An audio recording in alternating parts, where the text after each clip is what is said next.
Hi and welcome to this week's video. In this video we get the other top wing fitted and we make a start on the Interplane strut, which goes sort of well and sort of badly. So join me in the video and see what we get up to. Right, this shows you how much excess metal there is around the end of the strap that holds the wing onto the cabane. So I'm just going to take this back to the black line and we'll end up with it being more like that, which is it's a significant amount of material that's not doing anything extra for strength, and it's interfering with the brackets on the cabane strut. So I'll just do that on for both wings. Okie dokie, what I've done is I've got the plates. These are AS11 for the Youngster. These are the plates which go in here, and going from the drawing are held on by 5 rivets on each line. So I've taken the front line here, which seems the most logical one to do to start off with, and I've set the land in from the edge 2.5 times diameter of the rivet. Well, the rivet's about 3.2 mil across, so what I've done is I've set it at 8 mil, sort of standard 8 mil here, which gives me enough land. I might put a tweak on the edge, so it's got on each of the edges where it fares in there. I'm not too sure yet. I haven't marked up this side at all, because what I'll do is I'll actually mark the center line.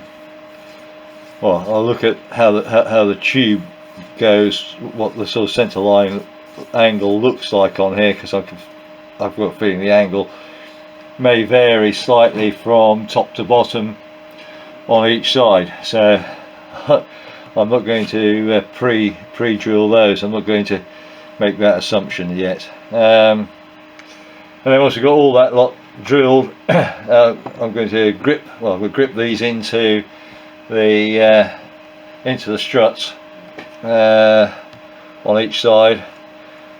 Got the other bits sorted, set the land up properly, and then once we've got all that, I'll round the corners here, do that later. As I said, I might just dress the edges down a little bit.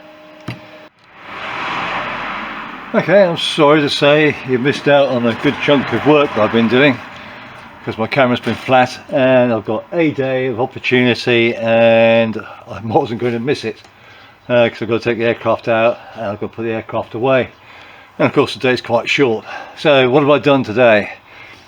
Well, we've got all the bolts up here drilled and reamed. The instance on both wings are identical, the sweep on both wings are identical, as tested by the old wire locking method, going out to a fixed point on the tip and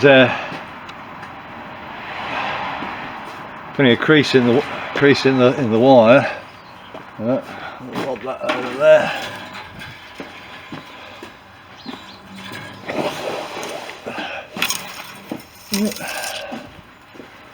And checking out over here and finding it is the same. Well, it's within 4 millimeters, I think, less than 4 millimeters, so that's okay. So got that, instance is the same, both wings, brilliant, great, fantastic, magic. Right, so the next bit, let's get the interplane strut sorted out. Right, we've got 1 degree of dihedral on the top wing, 1 degree only, 3 degrees on the bottom wing. Great.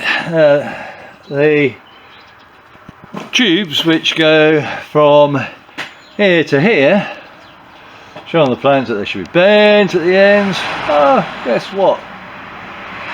When you have it all rigged up,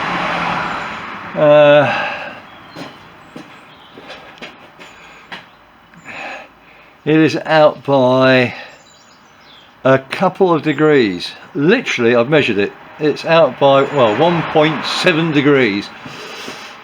So I think we could just afford the slight flex on that. This hasn't been sleeved yet, but there we go. Right, so that's that bit. I'm now going to see what I can do up here for that strut bit there and that strut bit there, because that's really quite important.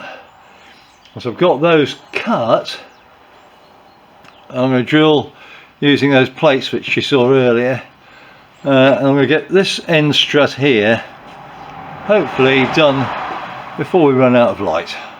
We can hope. At this moment in time I've got about an hour of light left, so we'll see how we get on.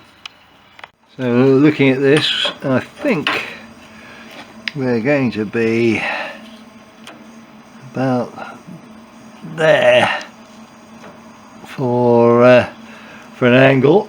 So I'm going to mark that, cut this little lot off, and then get this drilled. Let's see if we can get the other one done. We're running out of light quick. Okay, there it's cut. It's in contact. After I've got all the plates and everything sorted out, I'll actually put a fretting gap in between the two sections. So I'll gripper it all together, plate both sides. But we'll take it apart and we'll put a fretting gap in here so there's no touching top and bottom. Because you don't want it touching top and bottom, because that'll fret and reduce the strength of this vertical one. So you can see I've marked a centre line here and a centre line going up here. I'm just going to get the plate, line the centre of the hole on the rear with that, and then we'll see what we get up to from there. I'm going to mark top and bottom hopefully, and get a decent series of holes so we can get that joined together. Right, anyway, I better get on. Well, the light's fading. It's taken quite a chunk of time. You can see why I didn't cut these quite in, also I didn't drill these with the land using that edge, because it's slightly different angle. So it's good I didn't do that. I'll be able to now judge that and get that sorted out.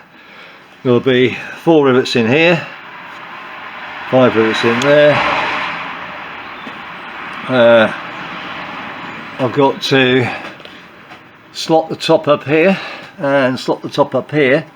This tube needs to be shortened a little bit. I left it just a touch long, and as I've said, I've got to just scallop out that slightly to have a clearance down there, so that it doesn't have an interference.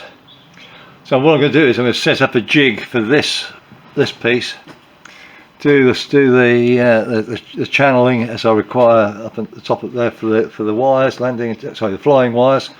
Already done the landing wire one, although that looks like it could do just a little bit more relief, because that's pretty close there. So we'll give that a little bit more relief. I'll do that once I actually put in the sleeves. The sleeves to go in, all of these, they're going to be drilled, riveted. I'll put a very slight stagger in the plates that way, to make sure that the rivets, tails and bits and pieces are out of line, and to take the stress line out of line. It's amazing how much that small difference. So I've dropped it by 2 millimeters. That's deliberate. Thinking about it, I should have dropped it the other way, that way, by 2 millimeters to allow for the count, and people probably wouldn't have noticed it so much. But hey, that's the way I've done it. Hindsight's always 20/20, isn't it? Right.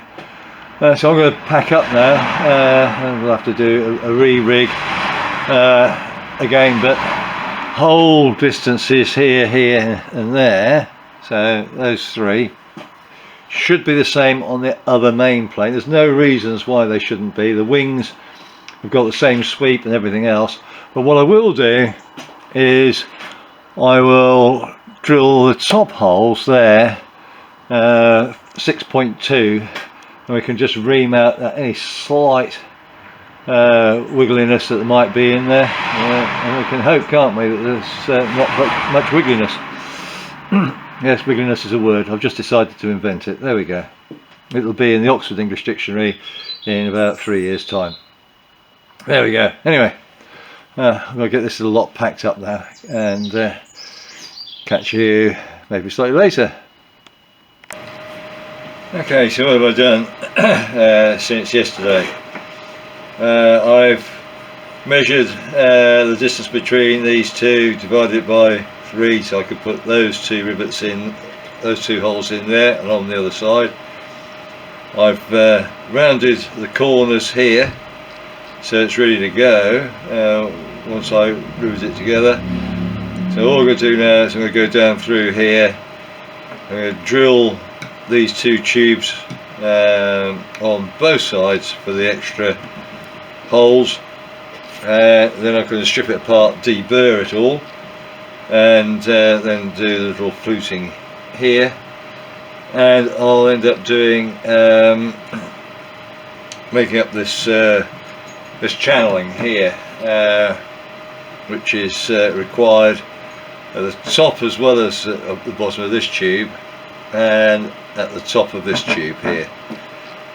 It'll be at the bottom of the other one when it comes down, but I haven't got that part yet. So that's the no, it won't be required on the bottom of that other one. Sorry, I take it back. We've only got the 1 landing wire, so it's only the bottom of this one. So I'll drill these out and deburr them, and then start making a move on the rest of it. I almost forgot. I had to make up these doublers, which will go inside the tube. They're 1.5 inches long. They've got to be set up so at the right height, and then they're held in with four rivets. So then what I'll do is I'll actually finish off the these inserts. Ones at the other end of the pipes I'll actually do all the way through and do it all in one, just to make life a little bit easier. I had to do this before. We'll see how we get on. Anyway, I'll crack on, get this in with some jointing compound on it. Then I've got to do the drilling. Let's see if I can get this a bit of a plan in front of you so you can see it well enough. Where are we? There. So we're going to put 4 rivets in, sort of a diagonal offset on each side of the cutaway, which is there for the flying cables. Okay, so these are stainless steel rivets, so I haven't done the sort of battering around the edge of the tube side because I don't need to. They're quite small headed. They've got good fit inside there. All these has been deburred around the edge. There's the doublers in there. I've sanded it. I did a chamfer for the lean out, just to put a bit of clearance between the edge of this and the covering. So I just put a very small chamfer on it, not a great deal, but just to allow for that sort of lean out, to give it a little bit of clearance. So this one's this end's ready to go. So this is the lower end. I'm going to sleeve and do the upper end. I've already put a chamfer on there, so I've just got to put the sleeve in.